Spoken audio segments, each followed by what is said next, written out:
Spirit Switchboard, airing live on the United Public Radio Network, 105.3, New Orleans.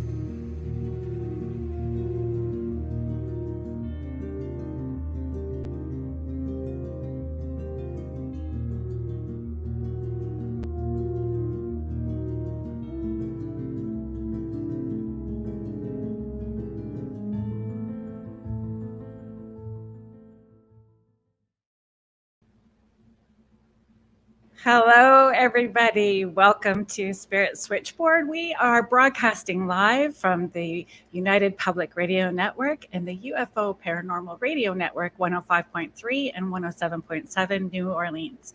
Today, we are welcoming J.M Debord, aka RadOwl. Jason is the most trusted name in the dream interpretation. He is the best-selling author of Dream Interpretation Dictionary, the creator of Dreams 1, 2, 3, and the host of Dreams That Shape Us podcast. Welcome to the show, Jason. Thank you, Carrie Lynn. It's great to be here and to have this fun interactive session with you and with your audience. So Spirit Switchboard, hello audience. And it's a pleasure to be here. Thank you so much for coming on. I have to be honest, I was really kind of nervous about bringing you on to the show because I set the intention to not dream. I intentionally put that out there before I go to sleep that I need a night off. I want to sleep so sound that I wake the neighbors up snoring. So I'm like, oh my goodness. Because I was overthinking all of that. Like when you really are digging into your dreams, if you dig deep into them, you are opening yourself up and really going to those vulnerable, raw places and getting to know who you are, right? Yeah. So and you need to have the energy and the attention for it, and it is okay to ask for a night off. Thank you. Sometimes 6 or 7 nights in a row. Me too. Yeah, especially when I'm exhausted. You know, in sleep studies show that when people go to bed exhausted, that they're very unlikely to remember much from their dreams. So there's some preparation needed for it. If you want to have, you want to remember your dreams, then that you need to have the rest that you need. Otherwise, your body is going to take the priority. And brain included. It needs a night off. It might need a week off, but eventually you'll have that energy back and you'll be able to kind of get into the swing of things again, right? With your dream life. And it's looking at everything from a mindful, intentional place, right? That we can look at dreams as intentional as well too, not just something that happens randomly. Even though I understand that dreams can happen randomly, but we can set our intention with them as well too. I think I'm getting ahead of myself. Don't answer that question just yet. I'm setting it up too early because I want to get there, but I want to hear about the journey first, because I'm sure that when you were starting off looking at your path and purpose, this was not where you envisioned where you would land. No, it wasn't. I was in college and I was studying political journalism. I had a dual track of studying government and politics, and then working in journalism and also studying it. And I had this idea that I would follow in the footsteps of, some of the, say like a Ted Koppel type. And although more in the newspaper biz, this was in the 1990s. And then my life got sent off in a new direction.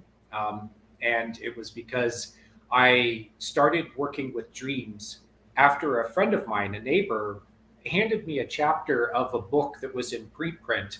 And it was from a local counselor, psychotherapist, who talked about dreams and someone who became very pivotal in my life. And that was Carl Jung, the Swiss psychiatrist, who had so much to say about dream psychology and then relating that into exploration of who and what you are, finding out the deeper aspects of yourself.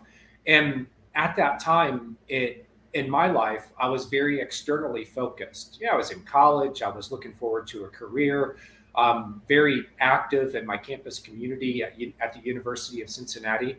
And finding Jung, or maybe Jung found me, took my life off in a new direction, because once I started looking at the dreams and the psychology of it and the theory and concepts, and then the other side of the coin, which is keeping a dream journal and going through analysis of my dreams with the therapist who wrote that book. I actually ended up looking him up, and one day I dropped into his office, not out of the, I had an appointment, but one day I show up there and I'm sitting across the table, or from, in his office, sitting across from him, talking about my dreams. And that set me off on a path to find out as much as I could about the subject, both through the concept and theory and the, sort of the education side of it, but also through the personal experience. So it's been 30 years since that day, and it definitely took my life off in an unexpected direction.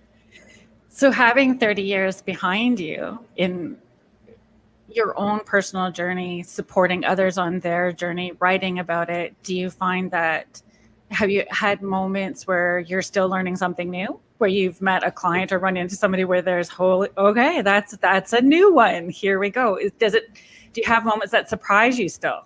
All the time. I came at this from a background of sort of conventional theory and practice. It's kind of the clinical side of it, you could say. Even though I wasn't studying to be a psychologist, I was on the other end of the couch. I was the guy being, analyzed. And I found all that to be really fascinating. But you could say that when I got out in the wild and started talking with people about their dreams, what they wanted to know about were the precognitive dreams, the ones that seem to show the future, the visitation dreams, where they seem to be in contact with most commonly a deceased loved one, but there can also be, shall we say, other forms of intelligence that they come in contact with. And that stuff really got me interested. I wanted to explore it because I would get asked about that a lot more than the theory side of it and concepts and psychology. People were like, well, why did my mom, she's been gone for 10 years and she keeps coming to me in my dreams. Why is that happening? Or man, I can't tell you how many times I've dreamed something and then it came true, soon after. And so I wanted to find out as much as I could about that. So that opened up a whole area of exploration for me. And I'm always finding new things to explore, new aspects of dreaming. Lately, I've been getting into the dream healing. Turns out there's a tradition of this, Carrie Lynn, that goes back about 2,500 years to the temples of Asclepius. And they were active actually long. It was almost 3,000 years that we can tell from, historical dating. And they ran for, into about the 4th century AD until they were shut down by the emerging Christian forces of Rome, decided that they didn't like this whole pagan god thing. But it opened up a whole avenue because there's a guy named Ed Tick, who's a psychotherapist, who went to Greece, pilgrimaged to the temples, and had his own experience of incubating healing dreams. And it has guided him as a psychotherapist who works with people with PTSD. So to answer your question, yes, there's always something new to be learned. And even after 30 years of pursuing, I grabbed this thing by the tail and it ran and I ran with it. I'm always finding something new to explore, and it's endlessly fascinating. And expanding from what you just shared, like everyone wants to be felt like they're seen and heard. Everyone wants to be seen and heard. And so when we're sharing a dream, how detrimental is it to dismiss somebody when they're sharing a dream or a nightmare? Yeah. And that really, that rubs my fur the wrong way. Because especially the dreams that are visitation. Yeah. And for people to dismiss it is because it doesn't fall into their paradigm of what's real or not. It's called the materialist paradigm. And according to them, there is no such thing as visitation dreams because there is no such thing as life after death. All experience, all phenomena, everything about our world, including people, can be explained through the workings of matter. And there's an element within that community that is, for one, immature, but two, they attack anyone who dares to disagree with them. And so as a moderator at reddit.com, at r/dreams, so it's dreams.reddit.com, I've been there as a member of the community since 2009. It's a large community. Over 300,000 subscribers. It's one of the top 1% on Reddit. And it's, I have found as a moderator there that there are people who will come in and dismiss other people's experiences. They'll say, oh, dreams aren't meaningful. You shouldn't be paying attention to this hogwash anyway. Or they'll have an experience like a visitation dream. And, you know, when someone shares their dreams, they're sharing something that's very intimate and personal to them. Mm-hmm. And to have someone just step all over that can really be damaging. So we've done our best to create a community there that is well moderated and that we won't tolerate that kind of stuff. You can disagree. We allow open conversation. You can be like, there is no such thing as visitation dreams. And I can go, well, let's talk about that. But to dismiss a person for that is, it's very harmful. And even if you go into the psychological literature on the subject, the study of grief in particular, dreams have been a whole subset of the study of grief, because people often dream about the people that, the living, the people who remain, often dream about their deceased loved ones. Mm-hmm. And so one of the things that's come out of this is that the dreams themselves can be very healing and cathartic. Mm-hmm. Even if it's not a real visitation, you're interacting with that person in your dream space, and it really seems like them. And you're having an experience of interacting with them because you believe it to be true while you are dreaming. Mm-hmm. So it is an experience. It's not just a dream, So these are very important things to remember when you talk with people about their dreams. Just mm-hmm. basically remember the human, which is one of the main rules at reddit.com. Remember that you're interacting with a human being and they have feelings, and never dismiss things out of hand, because as we're finding out, a lot of these things that we've considered to be, shall we say, mysterious are actually turning out to be true. I mean, I've been all over the UFO boards at Reddit. Yes. With all this new information that's coming out about the crash retrieval programs, and the information that's in the pipeline that's soon going to be made public is going to be, without a doubt, absolutely without a doubt, that these craft, we've been visited. And it's been going on for a long time. It's been known for a long time. And all those people for the last 60, 70 years who've been saying, this is all just a big crock of doo-doo and you're crazy for thinking that it might be true, they're all going to be eating crow here real soon. So, keep it open. When we dismiss somebody, we're really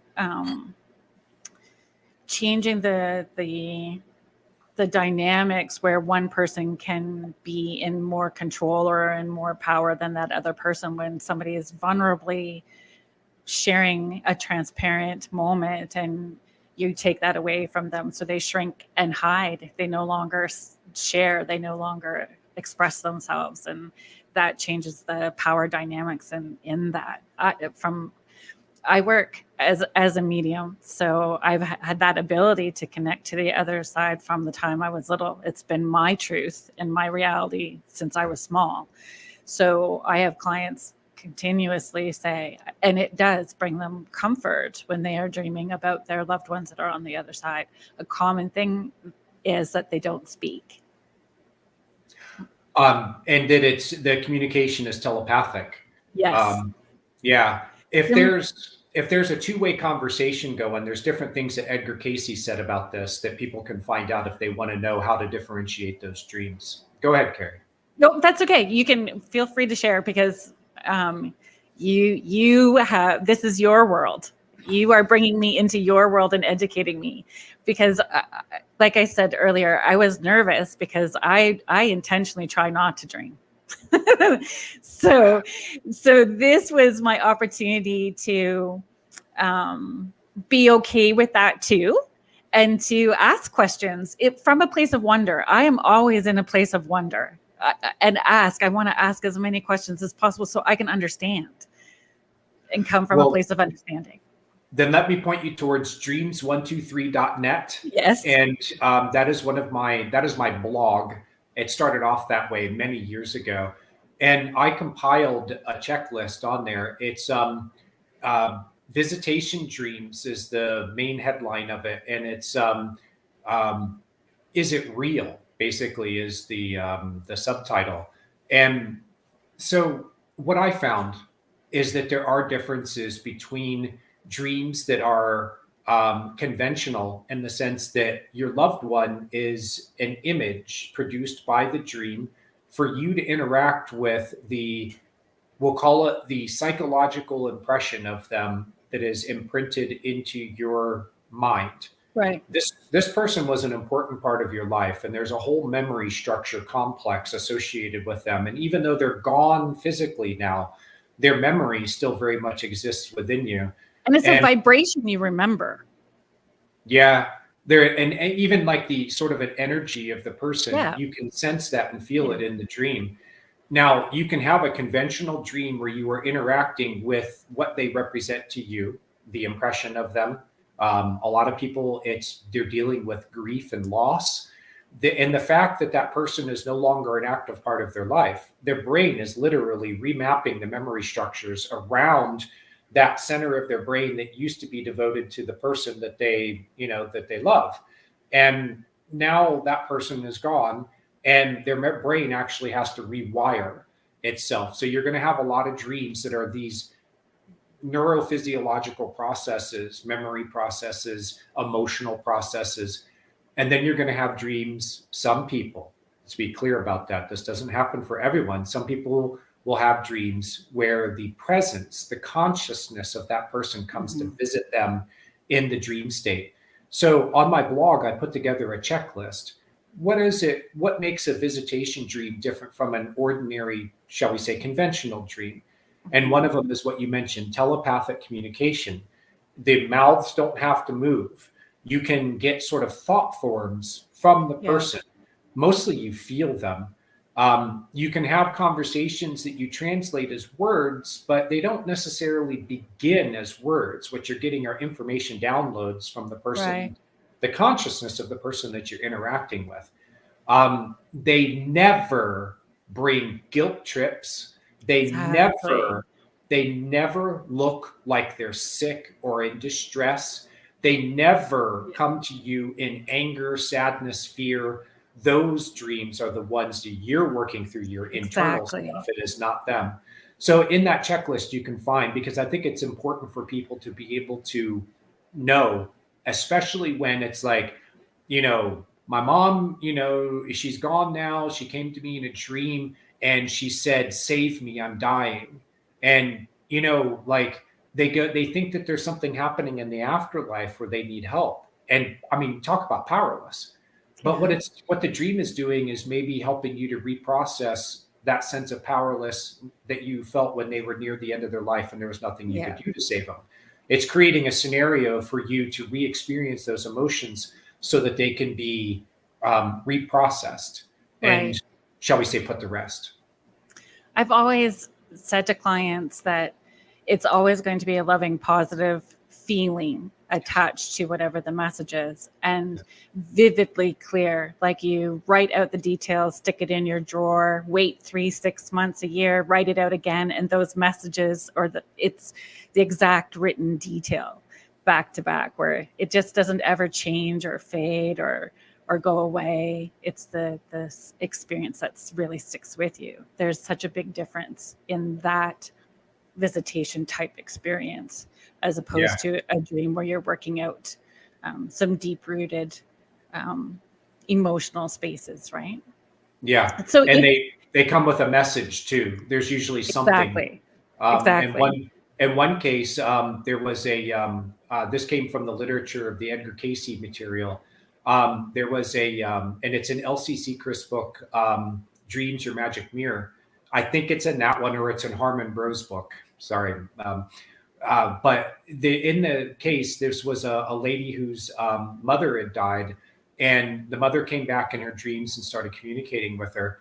At first, she had to kind of overcome some things related to belief. She didn't think that such things were possible, but it was then proven to her. And one of the ways it was proven was mom told her that her sister was contemplating suicide. And the woman who was the receiver of the dream then Right. followed up with her sister and found out that her sister really was contemplating this. Wow. And it wasn't something that she was letting on to anyone. So, it was hidden information. I have another example where a man was selling the home. His father had died, and his son was selling the home. He was the man that had the dream. He knew that the father had a gun, and that it must have been somewhere in the house, but they couldn't find it. So he's like, Dad, where's that gun? I can't sell this house to someone and take the risk of their children finding a loaded firearm in a secret place. He said he had a dream that night where his father showed him in the house where the gun was. He said it was in a secret compartment that no one even knew existed. So when you can get information like that through a dream, it's the hallmark of something more going on than just, deep intuition or something like that. Yeah. Like having your memory jogged. Oh yeah, Dad had that secret hiding place. I wonder if he put the gun there. The son said that he never even knew that the place existed in his father's home, and he couldn't have possibly known the gun would be there. So, yeah. Sometimes I feel like I step into a big pile of, when I'm talking about the love and lighter world. Because I am part of it, but I think that we can get too fluffy and airy-fairy where we're just focusing just on the love and lighty part, and we don't want to dig into where the rawness is. And so if you're going to grow your conscious awareness and you think that dreams are also giving you those opportunities, then we have to be open to the fact that what makes us super uncomfortable, like our nightmares, are also trying to push forward some type of conscious awareness for us as well too. You can chime in. If I'm wrong, tell me I'm wrong. Teach me and educate me. Well, this was an area that I had to find out as much as I could about it, because my publisher came to me a couple of years ago, and said, hey, we have a concept for a book. Basically, it's about how to interpret nightmares, and we'd love for you to write it. This is how things often work in the publishing world. The publisher comes up with a concept or an idea, and then they look for the right writer to, the right author. And so I got into nightmares and found that I was already something of an expert in the subject because I'd had my own experiences with it. And yes, nightmares are trying to surface something that needs your attention. That's the simplest way of understanding the reason behind nightmares. Now, there are other causes. You could eat something that's not digesting so well. You could have a sudden shocking event in your life. Oh, today I got laid off of work. My life has been thrown upside down, or my important relationship ended. I got in a fight with someone on the street, an argument at the store. Something happens and there's an emotion to it that's unprocessed. Those are really more of the types of nightmares that come and go, and they're situation based, in the sense of like, something happened recently, you need to process it, and there's some heavy emotion involved with it, so it's going to show in your dream state. Then there are nightmares that happen because they say you got something that you need to fix, usually involved with healing, some kind of trauma. But also what Dr. Carl Jung said about nightmares is that they most frequently arise from a sort of conflict between the conscious side of the mind and the unconscious side. A lot of people don't realize that the conscious side of them is about yay big compared to the unconscious side of them. The unconscious is 95% or more of the total mind. Some neuroscientists say that it's even higher. Above 99% of the mind is unconscious. That means that what you know about yourself is the little corner, and then there's this vast world of mind that you're not consciously aware of. And the ego can take an antagonistic relationship towards the unconscious because it's programming, which goes all the way back to the beginning of our species. The unconscious mind is the original mind of the human species. It's probably the original mind of whatever life forms that we grew out of biologically, and also perhaps spiritually. And it has an agenda. The agenda is to make you more conscious, to put it simply. And oftentimes it has to shock the ego out of some kind of torpor that it's in.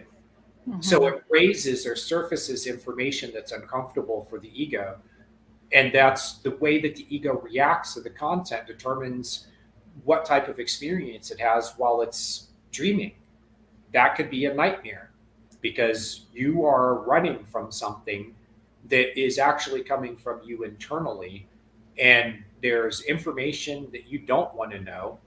There are steps to advance yourself ethically, morally, spiritually, emotionally that you're resisting. So the nightmares just keep cranking up the volume. But the other side of it also is that they can do that because there's something in your life that is chronically dysfunctional and it's gone on too long and you need to do something about it because it is really affecting your health, mental, physical, spiritual. Right. And it's, So I often say that nightmares are the volume on 11. Take me back to Spinal Tap. I've got an 11 on my amplifier, and that's called nightmares. And when you have nightmares, they won't go away on their own. That's the important thing to remember. Unless it's one of those nightmares I talked about at the beginning, you know, something bad, or you're processing a sudden shocking event. Those are one-time things. But especially if the nightmares recur, it's not going away on its own.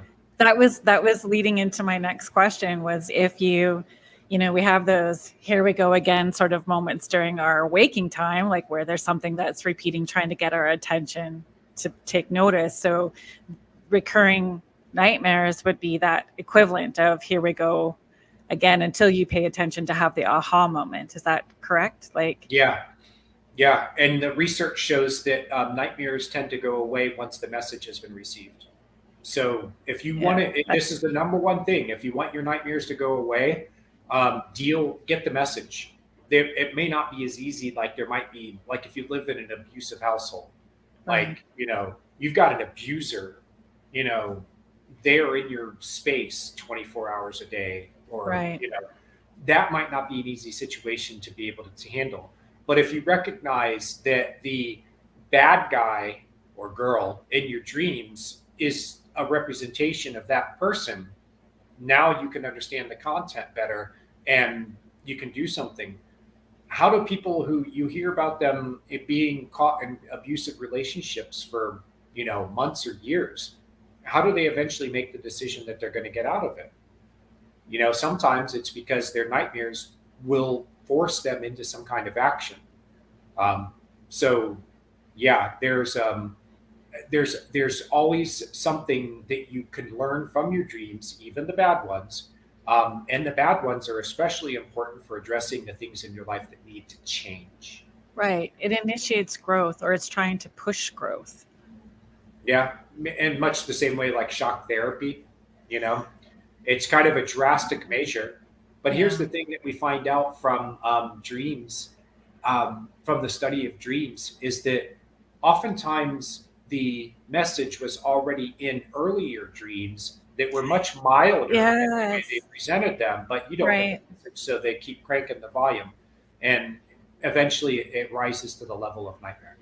Yeah, and I find with sessions, when loved ones are coming through, they could be saying the same thing, like, we're trying to give them all these subtle signs and ways that we're trying to connect with them, but they're missing it because they're so busy or stressed or they've got a hectic life, but they're missing it. So it amps up. I always say it's like a little kid in the back of the car. Are we there yet? Are we there yet? Are we there yet? How about now? Until they get so loud, right? So dreams sound like it's the same thing. They're going to amp up. Yeah. Or like an animal, a pet that is left out in the cold while everybody else is inside the nice, warm, well-lit home. Yeah.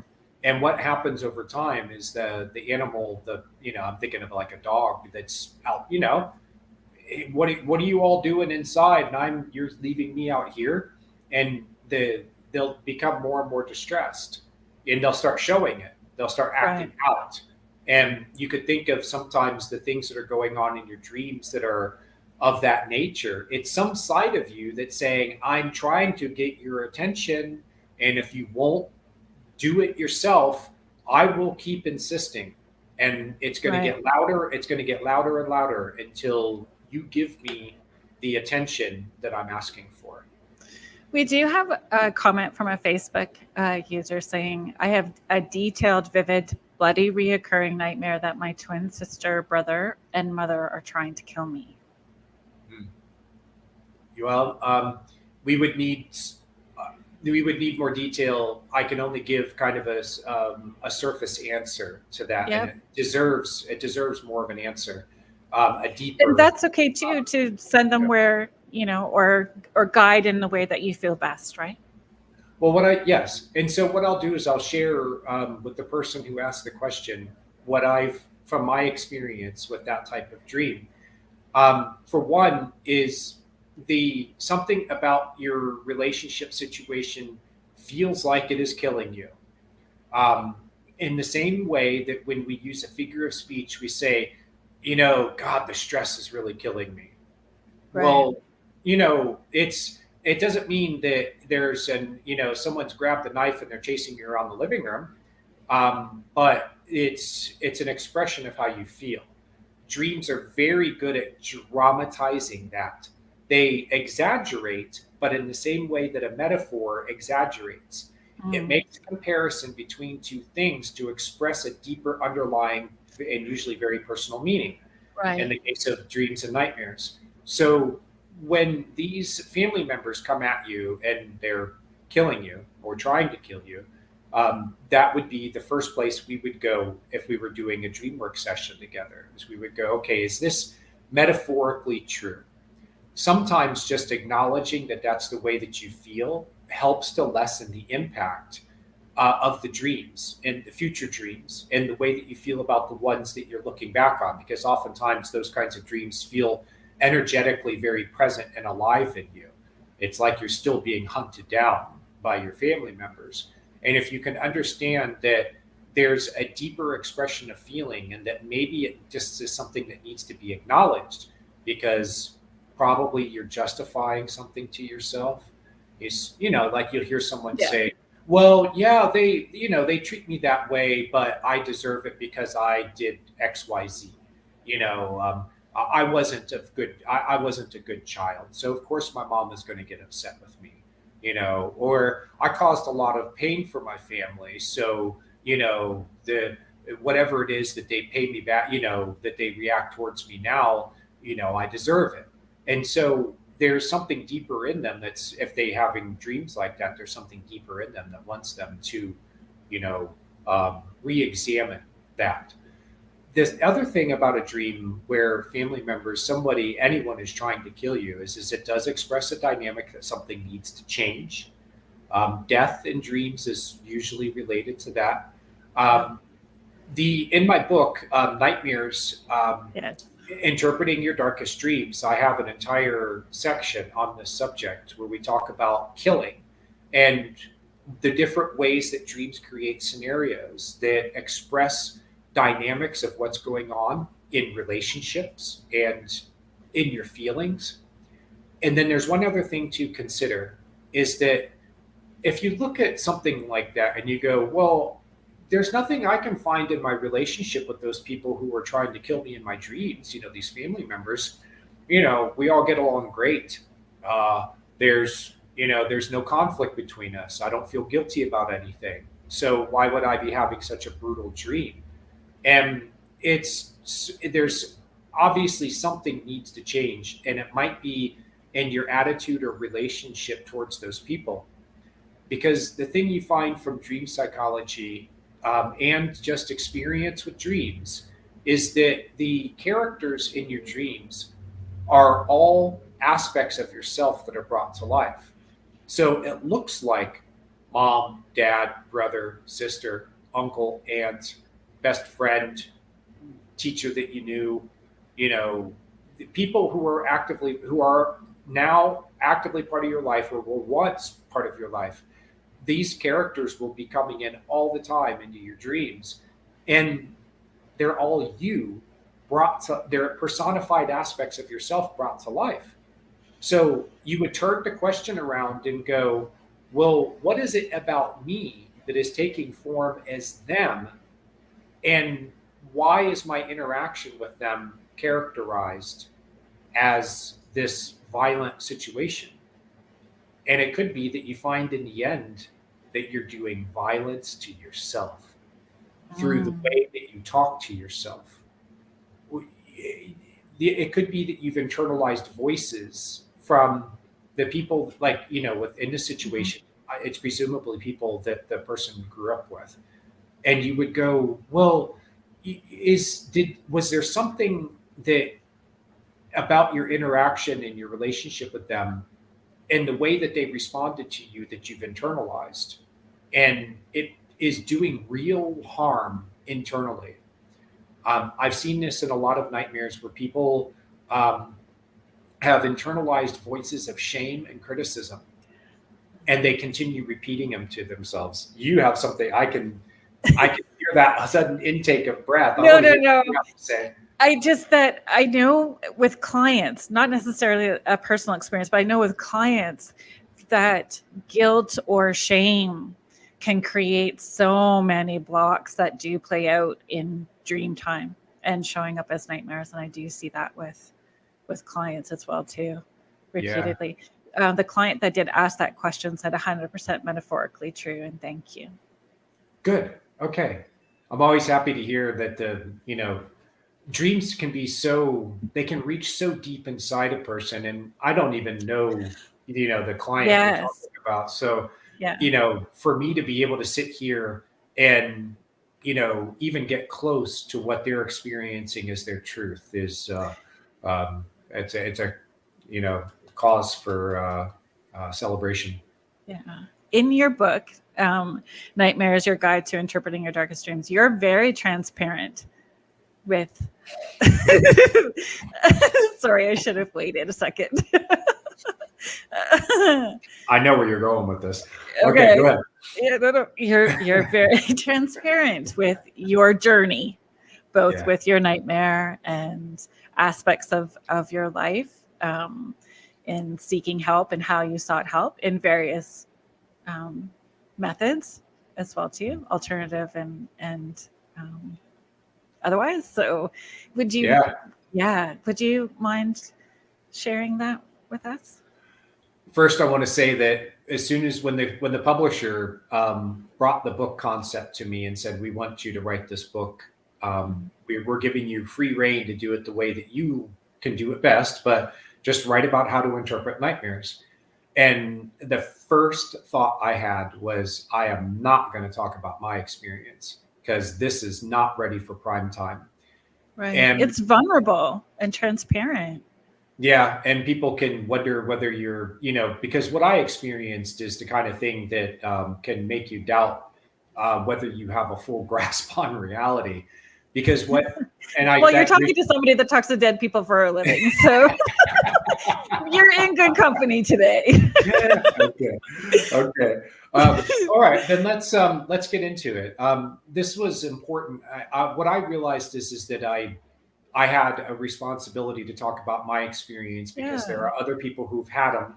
Exactly. It's open heart, open mind, and realizing our truth may not be the same as somebody else's truth, but all we can do is share unconditionally from our space. And when it's time, people will be ready to hear it. Yeah. Yeah. And if I risk some people losing a certain amount of respect for me as a dream interpreter and an expert, then I had to take that risk in the sense that there's a very conventional side of this that some people are very, very attached to the conventional side of it, of whatever subject. But with dreaming, you can really, you can get people who will go, oh, you think that's true? You think deceased people actually exist and they can come to you in your dreams? Or in my case, what I had coming into my dreams, I figured out after 30 years of struggling with this thing, that what I had was, okay, spoiler alert. What I had, you don't have to. Spoiler alert. No. This is okay. This is in the book, and then I opened the book with the first half of the story, and Yeah. I closed the book with the second half of the story. The first half of the story is I'm 9 years old. I have a nightmare where this dark master, like the Dark Lord from Star Wars, even though the movies had just come out in the late 1970s, I didn't know what this guy was. What I knew was that I was minding my own business in my dream, having fun riding my bike, and this guy comes up on me and he's there to take my soul. I'm 9 years old. I don't even know what a soul is. I mean, I had a Yeah. basic idea of it, but I knew that he wanted not just to kill me, he wanted to take my soul. So I'm like, I'm out of here, and I'm, pedaling away on my bike, and he's in a car, like, yeah, I'm not getting away from him. He tracks me down in the back of a store, and the last thing I'm hiding, and the last thing is that he's bearing down on me. So I wake up out of the dream and I'm like, nightmare, probably screaming my head off, and I'm like, oh, okay, that was a nightmare. I'm in my bed. I'm okay. All right. No bad man is, after me. A lot of people, and this is true, and let's just say 99% of the time, something like that is going to be, it's not going to be a real spiritual entity that's after you. And in fact, it's a really bad idea to go there first. I Yeah. had to whittle away the possibilities over the years to figure out what that thing was.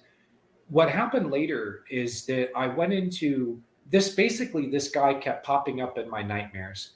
And there were synchronicities in my life that happened that kept bringing this nightmare back to my attention because I was doing my best to forget about it.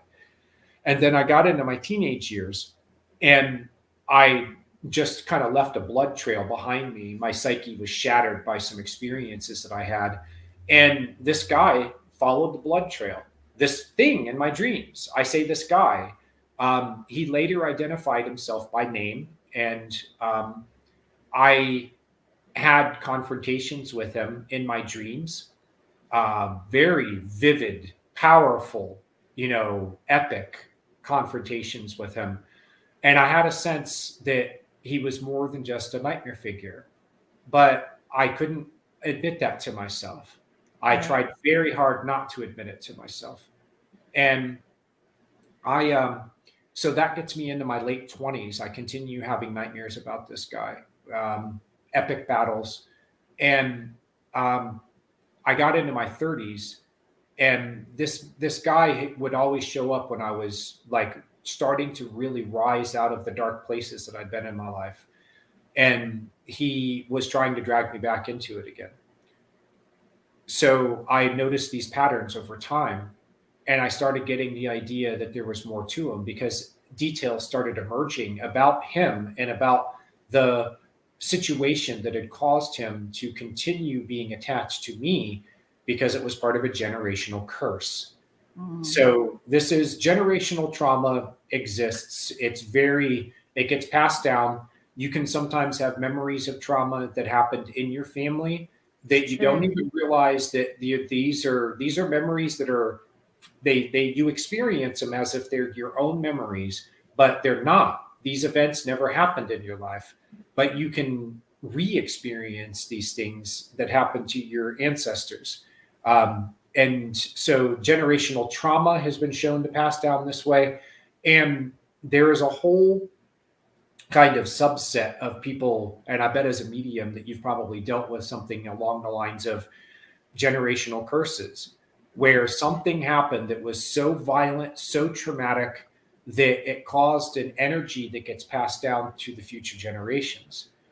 It's Sometimes, not where I go first, though, with clients. I'll still go left brain first. And I still believe that therapy is super important as well, too, in weeding out any of those things and then looking at those generational curses or entities that may be attached from soul family that you had never even met. yeah, and Like, that's what I found out, and it was the last place I wanted to go. I mean, I did not want to think that that could even possibly be true. But things were transpiring in my life that felt like I was up against more than just my own, shall we say, addictions and proclivities, my right. own personal flaws and weaknesses. It felt like something was zapping me with black energy. And I had someone who pointed me towards a psychic shaman.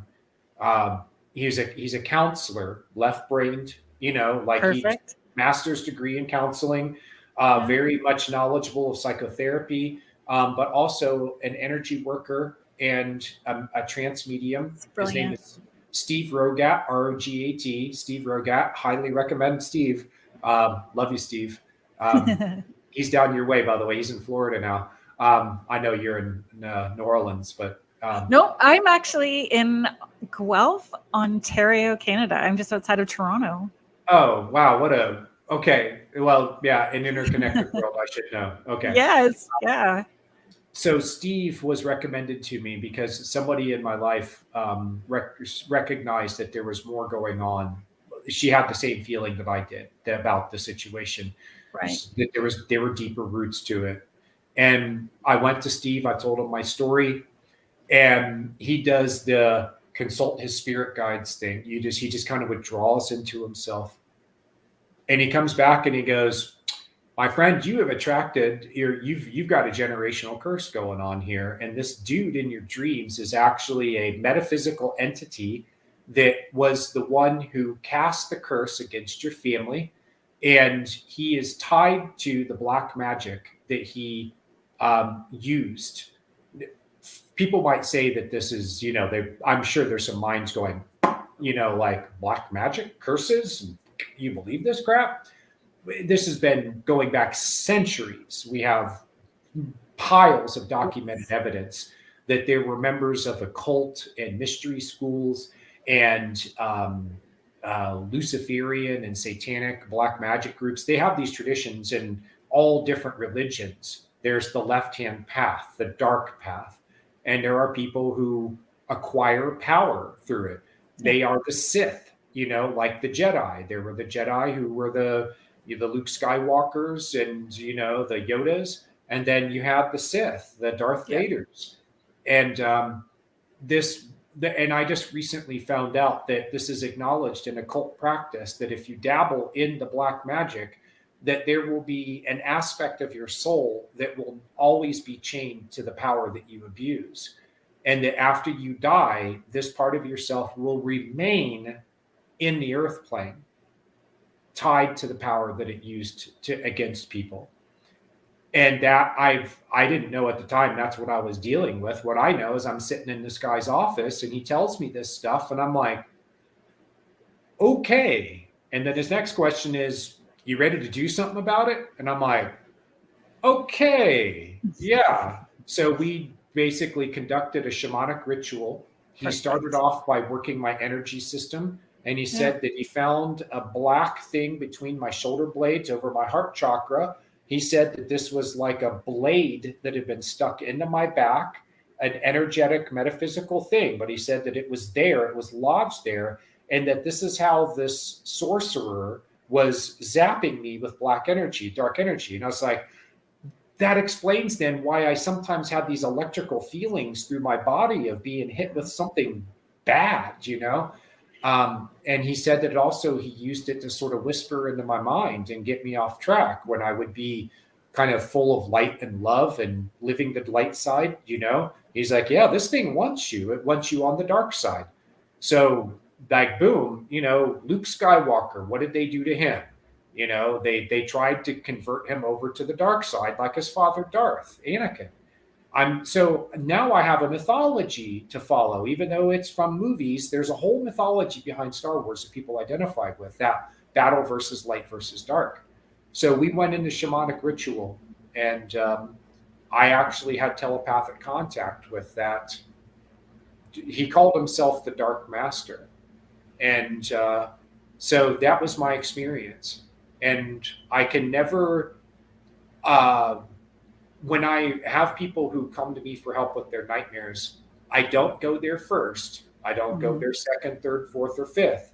But if we try everything else and find that we are still not finding the roots of what's going on in someone's nightmares, then if there are other signs that this is more for me, there were synchronicities in the waking world that happened that told me that this was more than self-contained experience in my Right. nightmares, that there was more that was happening, because I actually had him at times manifest through the people who I heard him speak through their mouths.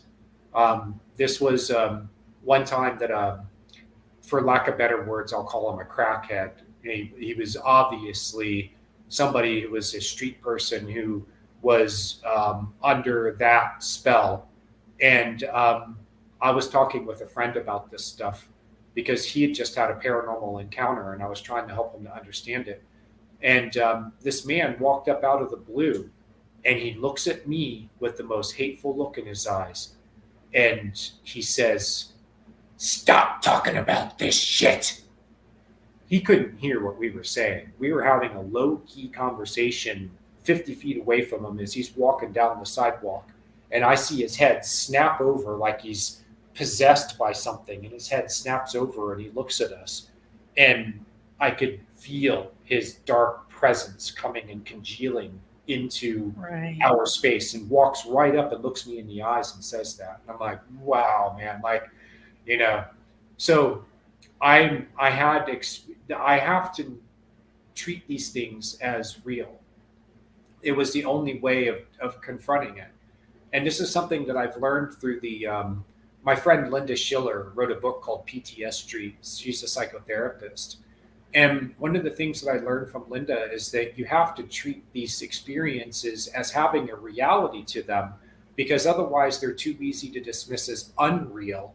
And the way that Yeah. people can dismiss dreams in general as unreal and not worthy of your time and consideration. And that if you treat it as real, even as objectively real, then it gives you the right frame of mind to be able to approach, heal, and resolve it. Right. If you are just joining us here on Spirit Switchboard, we are broadcasting on the United Public Radio Network and the UFO Paranormal Network 105.3 and 107.7 New Orleans. I want to pick up where you had left off, Jason, and there's accountability in it, right? Like if we think about, The Secret. So many people read that book, The Secret, about the power of manifesting. And so again, it's in that love and light place, right? We're manifesting our goals, we're making our vision boards, we're doing all of those things. Do you find people struggle to accept that they play a part in the nightmares as well too? Like that there's some accountability or a piece that Oh yeah. Because if you were owning it, it wouldn't have to pop you upside the head. If you were owning it to begin with, then it wouldn't have to be presented to you so dramatically in the form of a nightmare. You could have a dream about it in a more normal sort of way without having to have it all amped up and brought to your attention. There is something that comes through dreaming, engaging with dreams, your dream life, engaging with it, that it's something that comes forward that you will figure out as you go through this process is that your dreams are trying to make you accountable for yourself, and to take ownership of everything about yourself in your life. And that by doing so, you claim territory in your own mind that had once not been under your conscious control. right. You allow these rogue parts of yourself to develop when you don't take ownership of them. Carl Jung calls them complexes. They become these little knotted, thorny parts of your psyche where there's a complex of thoughts and feelings and attitudes and behaviors that all constellate around something. And it's usually something in you that is hurt, that has been fragmented or fractured. And the very fact that you're dreaming about it means that your unconscious mind is leading you into a place where you need to go to reclaim some lost part of yourself. And taking ownership of it is the very first thing that you have to do. I've seen this work in nightmares where there is some kind of a dark thing, just call it a monster, But that includes spiritually dark things that come after you. They pursue you in your nightmares, and what they're asking you to do is to take ownership of them. In my podcast, The Dreams That Shape Us, we recently had Ryan Hurd on, and Ryan has experienced some really wild things in his dreams.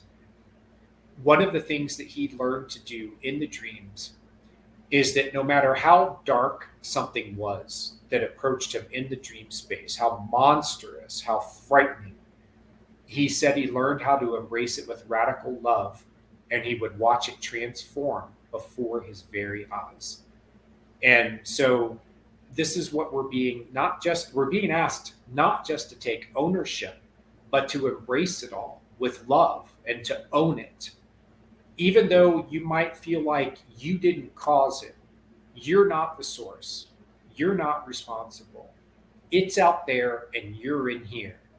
You need to embrace it with radical love, and that includes acceptance. And it'll heal whatever it is that's been broken. I know mediums who tell me that when they encounter disincarnates, they'll sometimes fragmented parts of people that have been left behind by trauma, people who delved into the dark side and never got out of it. That is also what they do when they encounter them. Yeah. In session or in dreams or in astral, is that they embrace what they learned is that they embrace it with radical love. And I've also been learning recently that this is a spiritual principle that was taught by the raw material, RA. The raw material teaches this, and it comes down through Edgar Cayce and what he refers to as children of the law of one. This was a priesthood that goes back many thousands of years before recorded history and continues on to this day. And in that priesthood, Melchizedek, they're called the priests of Melchizedek.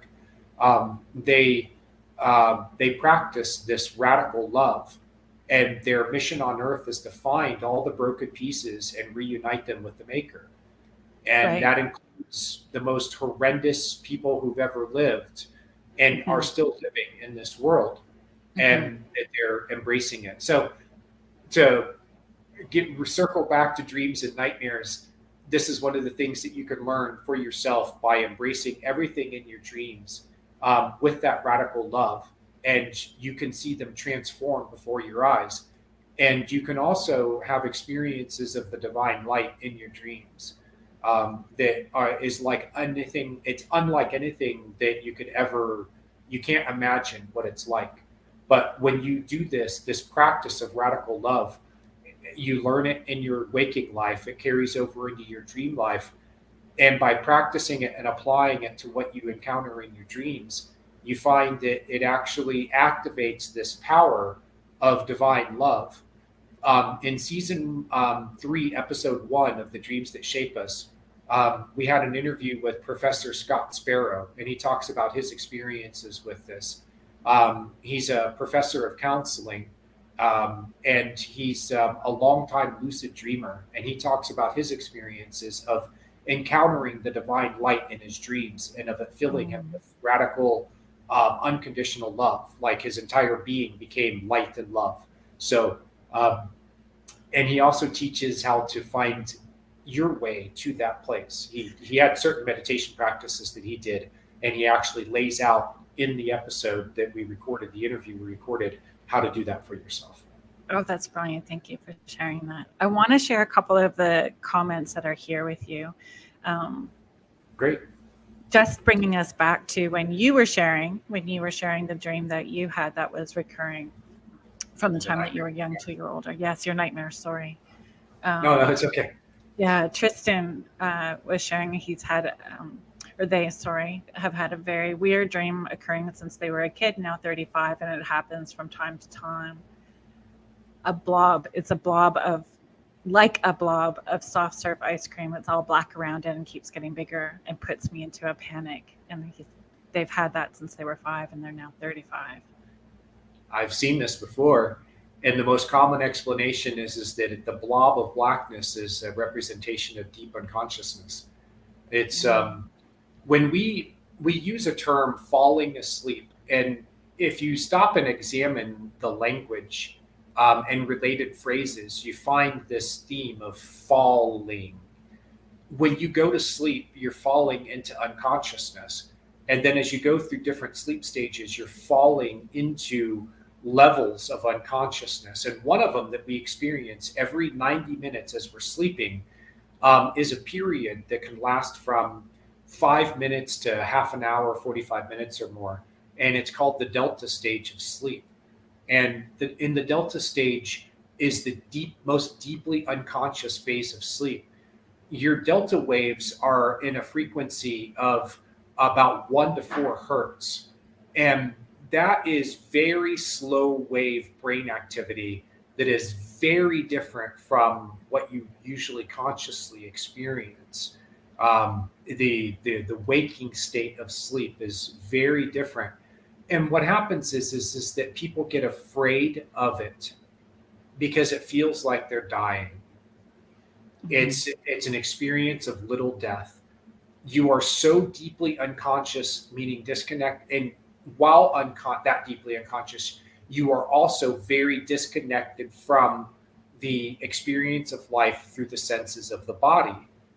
You have fallen asleep and you're having an out of body experience. You're not in your awareness and perception is no longer centered within your body. And that can open you up to having other experiences. This is often when people spontaneously astral, they go into the astral. I have a kiddo that happens too. And I'm glad they have you to help them understand what they're experiencing, because if they can master that as a before beliefs harden, if they can master it, then they'll never be afraid of anything ever again. So the blob, because it's so indistinct, to me, it has that ring of something. It's basically a representation of fear of deep unconsciousness. And that's just based off of what I've seen in patterns. I would need to talk with this person more about what they're feeling from this thing, what happens before and after they encounter it in the dream space. There are things that you could look at, like if someone says, I have a hole in my heart, there's this black space within me.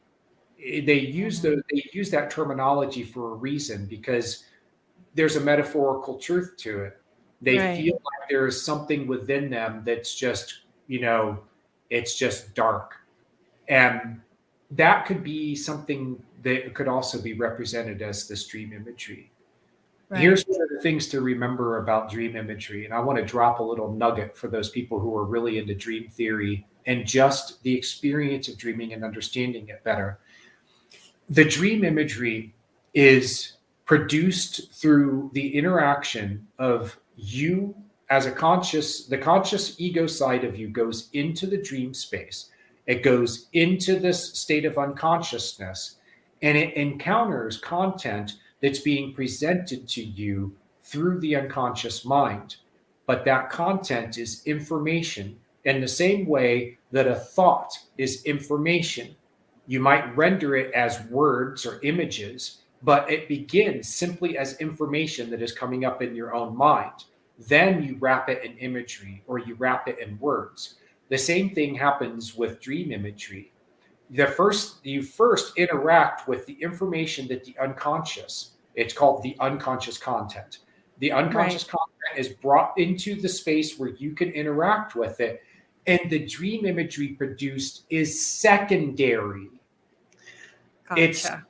So when you see the blob in the dream, it is because you are interacting with something that you're finding within yourself that begins simply as information. So when you are interacting with, there's this thing that you're interacting with that says, come deeper, come deep into sleep, come down into the dark places, dark just like night, the dark moonless midnight.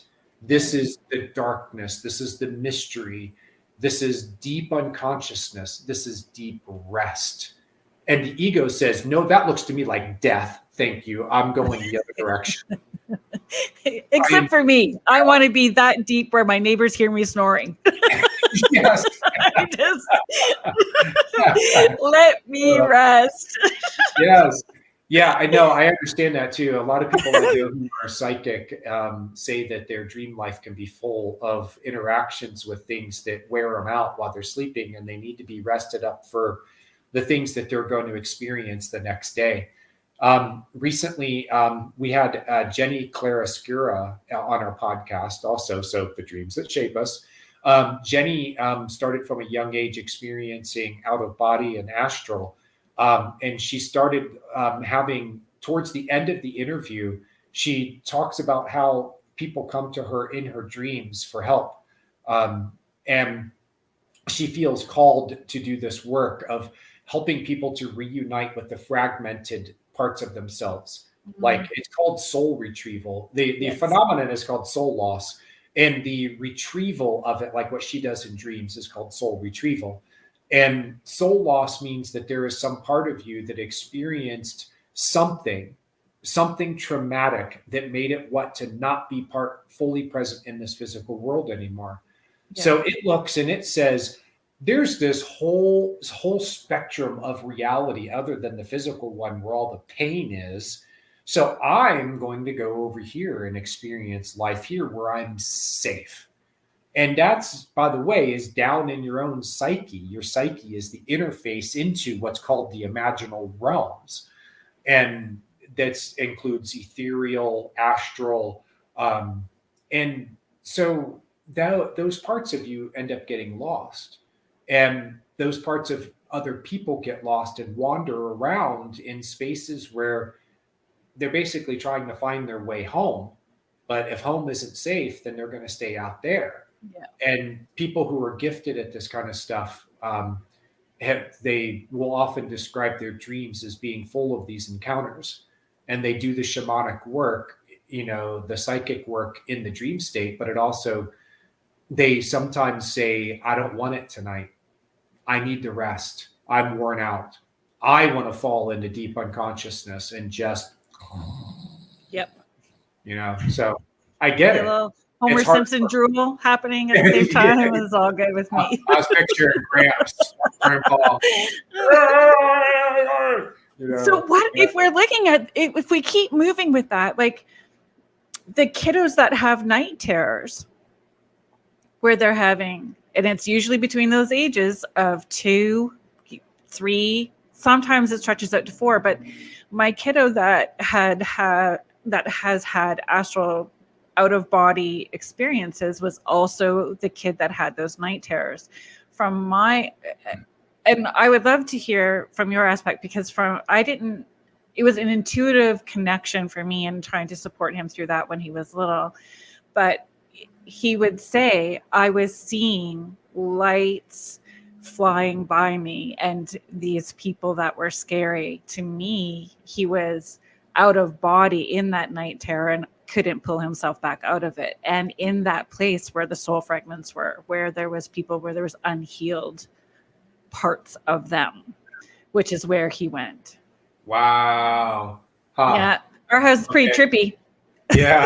That's because originally I was setting up to talk about which we can do after The Haunting of Hill House, where it was like sleep paralysis, because they really, Haunting of Hill House, that show on Netflix, really brought sleep paralysis to really brought that to the forefront in conversation, because that was quite scary through that. Yeah, that needs program to be talked about. Yeah. Mm-hmm. Okay, we'll get there.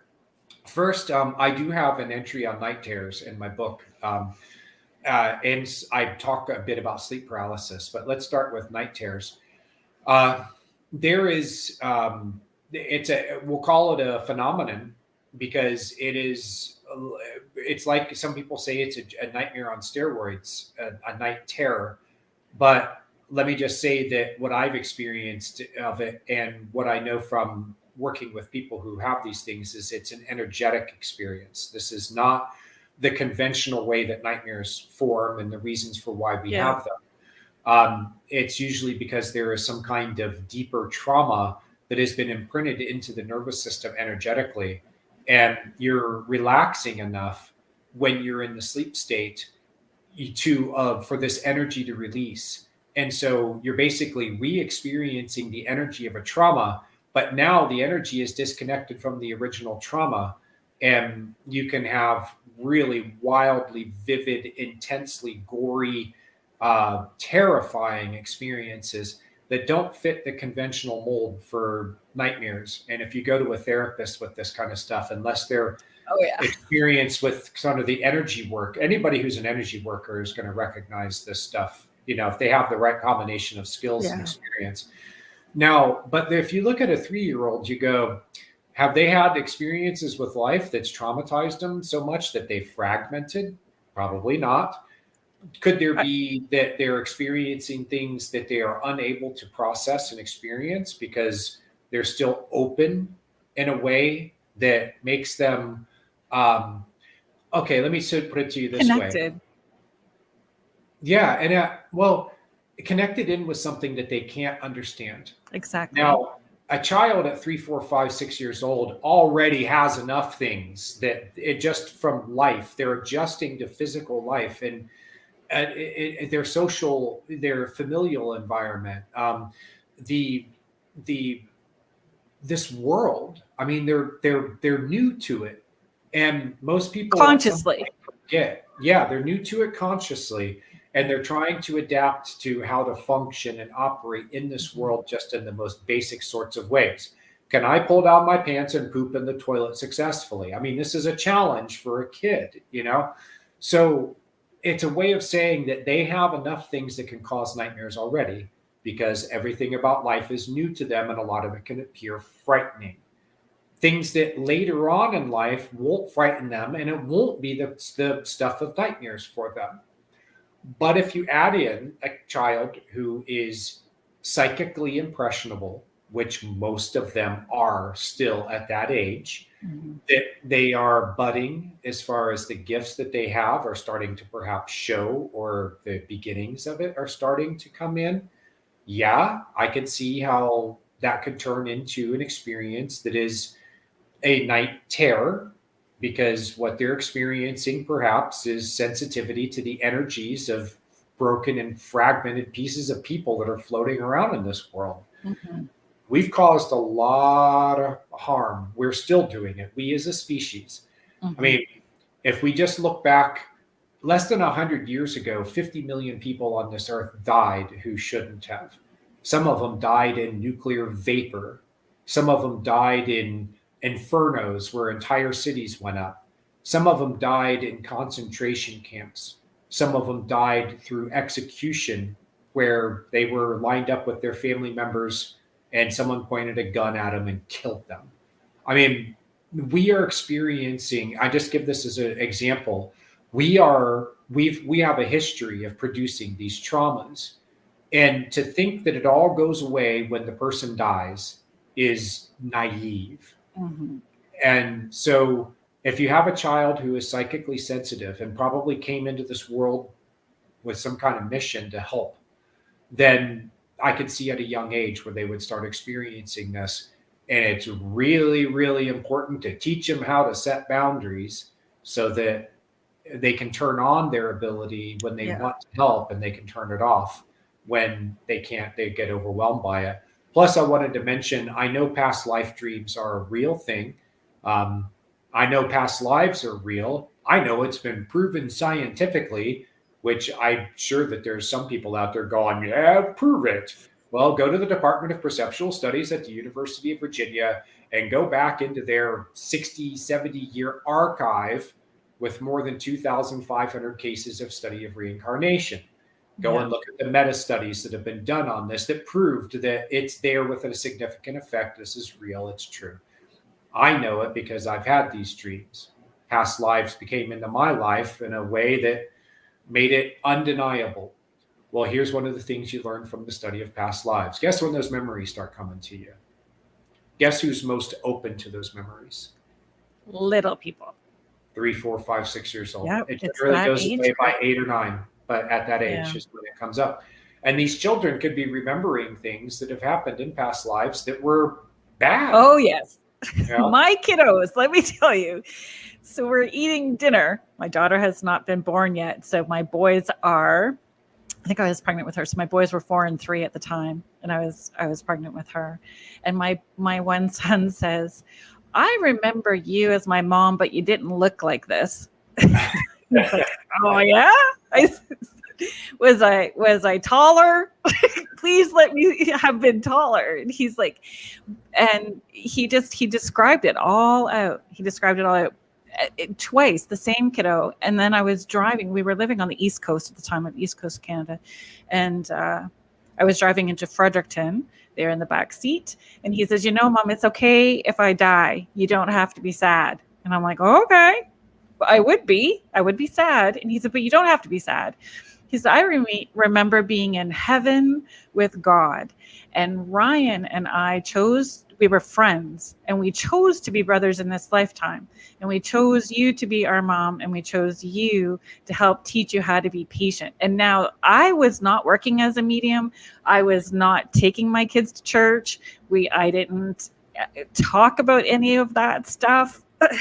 Like, he just spit that stuff out as a little 4-year-old in the backseat of my car. And I'm like, okay, so again, that's awesome that you guys chose to be brothers in this lifetime. Awesome, you chose me to be your mom. Can we slow down with the patience lessons? Because I'm thinking I'm cool now. I count to 10. I take deep breaths. Yeah. But definitely, that age bracket brings in some really, for parents to be open, because it's their truth. It's that little person's truth. And if we have forgotten to stay open-minded and to have those own experiences, so that could lead to, like, if you believe there is no spoon. I've taught kids intuitive summer camps where these kids that are extra sensitive can get together and hang out. And we've done spoon bending. So if you believe there is no spoon, you can bend that spoon. We just play some fun music and have a good time and watch these kiddos bend spoons. So do your beliefs limit your dreaming experiences? Can your beliefs?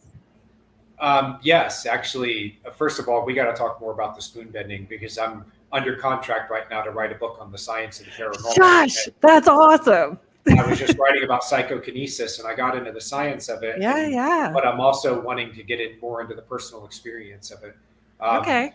So your dreams are almost entirely created by your beliefs. It's a projection of what you believe out into for you to interact with. The entire dream landscape, from the characters and the settings and the objects, all the way through to the themes and the actions that happen in your dreams, are all basically formed around your beliefs. You can see this especially with lucid dreaming. People will believe something like, hey, okay, I want to fly. I'm lucid in a dream, so I'm aware that I'm dreaming. And I've heard that I can shape the experience of dreaming, and I really want to fly. And then they'll flap their arms. Why are they flapping their arms? Because they think that birds fly and that this is the only way that they can take flight. Right. Well, you're not in an atmosphere where there's no air. You're in a dream. Right. There's no feathers on your arms, but they believe this, that they have to do the movement. I've had people say that they would fly by doing a swimming motion. They do like a swimming stroke. One of my favorite lucid dreams, because I programmed my mind. Hey, I'm lucid. Okay, calm down. All right, become aware of what's going on. Let's anchor into this environment, and now let's fly. Sometimes I just take off right away, but other times I try to practice some of the steps to be able to stabilize the dream. And I found myself on a brown leather recliner with my feet up in the air. So I'm flying feet forward, and I'm up on a brown leather recliner. And it's like that old Memorex commercial where the guy's hair is blowing back from the speaker, like yeah. This was a commercial from a long time ago, but go stay with me here if you're part of the younger crowd. So I've got my arms up, I've got my feet up, and I'm flying around my backyard. It's right over there.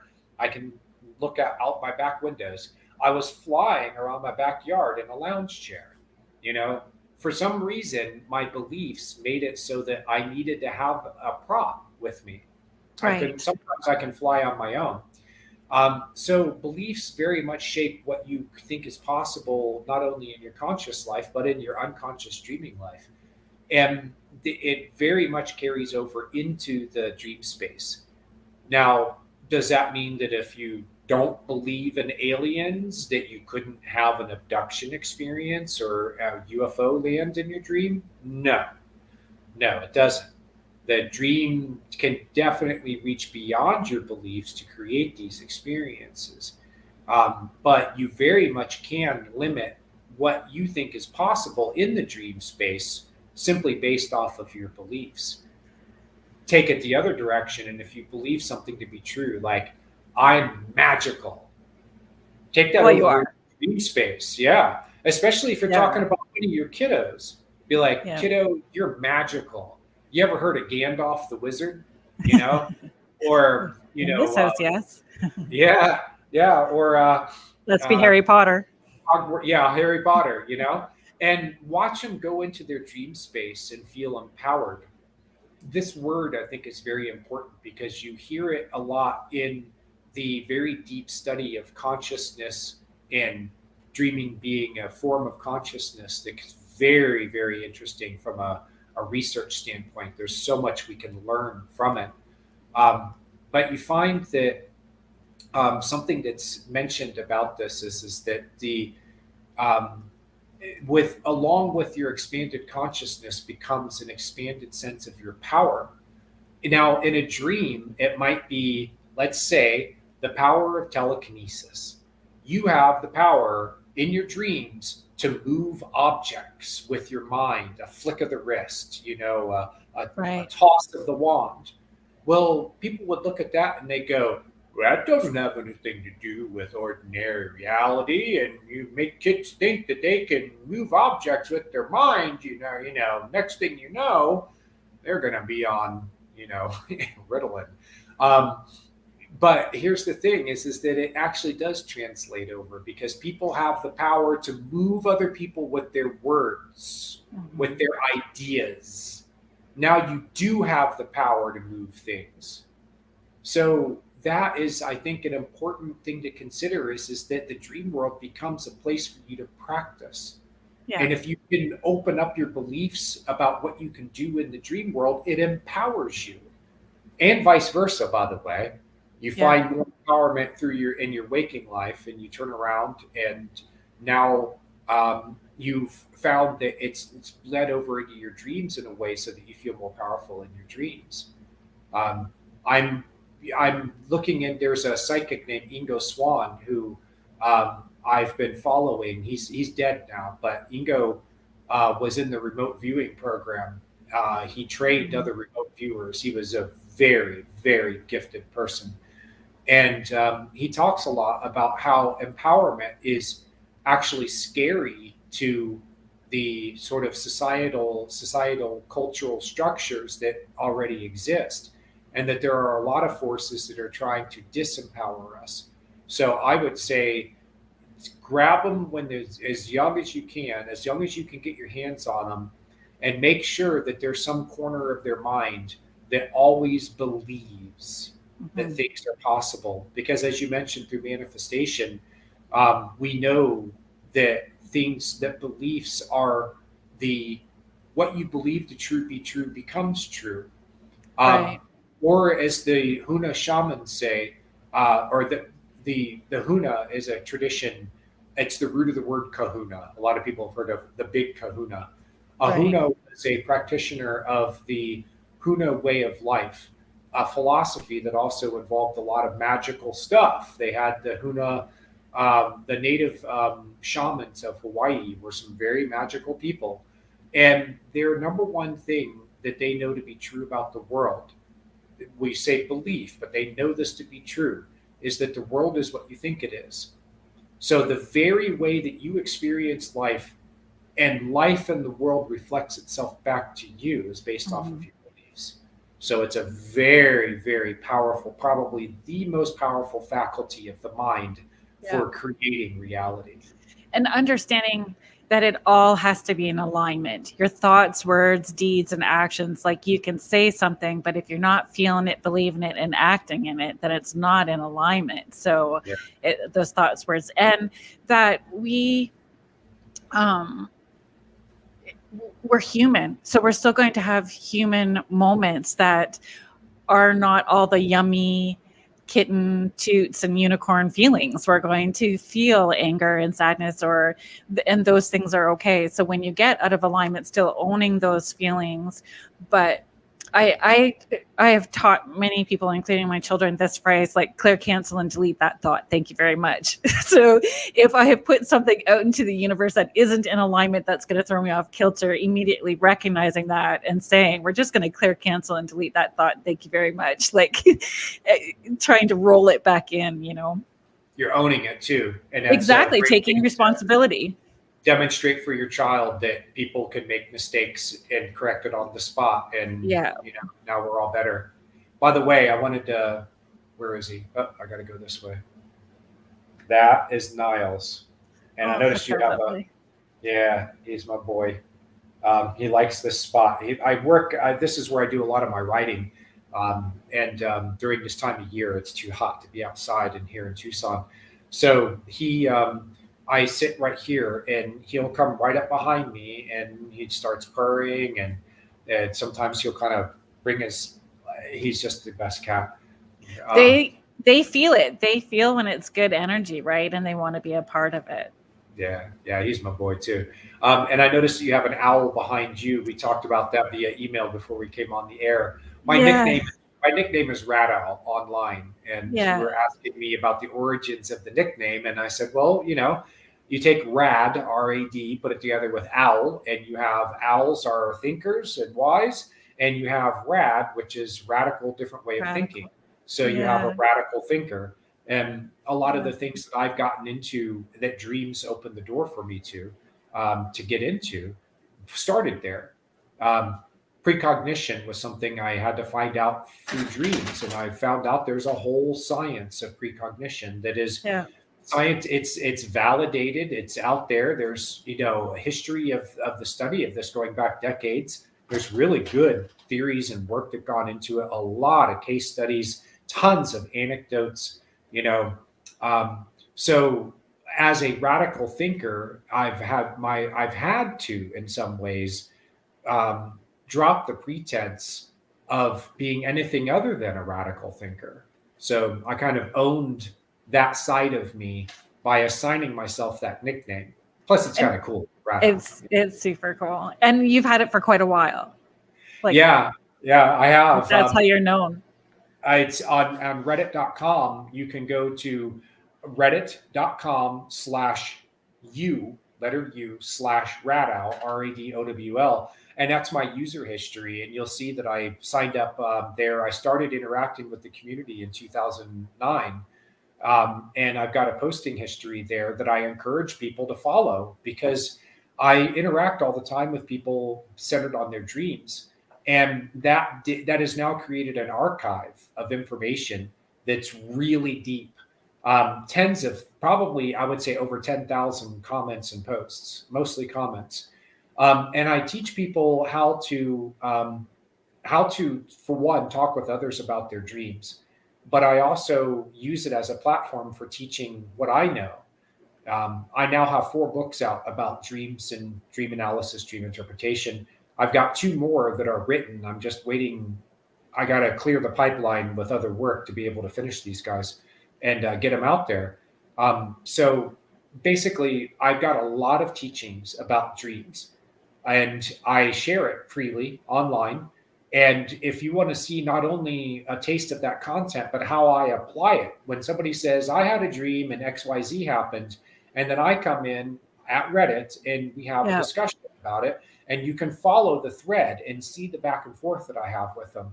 And I try to, knowing that there are people who follow my work that way, I try to not just, be like, well, you had this dream and, here are meanings related to it. Like, I want to explain why. Not only for people who are reading it, but for the person who I'm interacting with, because I'm limited by the format. I've got to Right. interact with a discussion board, thread type of atmosphere or environment. And I have to always remember that they are the only one who really knows what their dream means. And that it's Well, you're my empowering them. way to it by empowering them. Exactly. Yes. Yes. Yeah. That's a good teacher. Like, and I was thinking about that when I was, prepping for today, thinking about how you share unconditionally that nightmare that was just yours that you were hanging on to for a very long time, and sharing transparently. And that's really, I personally feel that that's what we're all here to do, share unconditionally from our heart space, the gift of who we are. And as we do our self-healing and self-reflection, we are learning more gifts of who we are, and we just continuously share it. And if we're sharing unconditionally, we're learning from what is being mirrored to us by the people around us, right? Yeah. Learning to see ourselves in them, not just in a metaphorical, but there's a literal truth to it. Because my dreams have led me to a revelation that there is one consciousness in this entire universe, and everything is a manifestation of it. Connected. Now, trust me, that took me a long time to swallow that one, because like most people, I grew up in the materialist paradigm that says that everything is a result of physical matter, including consciousness in the mind. And so as I looked for answers, as that one grew stale and I found too many examples of things that it couldn't explain, let's just begin with the mind-body problem of consciousness. And you can take off from there. You find that the materialist paradigm doesn't explain some things. And when you want to know what those things are and you go there, you start going into the nature of consciousness. And then you start finding out that there are layers or aspects of consciousness and mind that are not just yours. They're shared. The dream space teaches you this. And if you go into the theories of Dr. Carl Jung and the theory of the collective unconscious, you start there and you go, oh, wait, he's saying, one of the preeminent psychologists of the 20th century said that there is a shared layer of the mind. So if you start there, you go, well, then does that mean that there's, if there's a shared aspect of the mind, that means there's a shared aspect of life. And so then you start following the trail from there, and it ends up in places like the philosophy of idealism, where you go, this actually appears to be true, that there's one consciousness, one mind, and everything in the universe is an expression of it, which means in the end that we're all very, very intimately connected. Exactly. And when I see you, my brother, my sister, in the sense of anyone is my brother or my sister, they're so closely, intimately related to me that we're sharing something, an essential aspect of ourselves that is, it's more than just a thought exercise. There's a metaphysical reality to it that I've found out is true, but it took me a long time to get there. I appreciate you being here and sharing this time with me today and with everybody that was here. Thank you so much for agreeing to come on the show. It's been my pleasure. And thank you for inviting me on. It's been brilliant. A wonderful conversation. Yeah. Good. Fabulous. I would love to have you back another time. So we're just going to say thank you to all the listeners. Thank you to everybody that commented, and a huge shout out. Thank you to the United Public Radio Network and the UFO Paranormal Network, 105.3 and 107.7 New Orleans. Thanks for being here. You've been listening to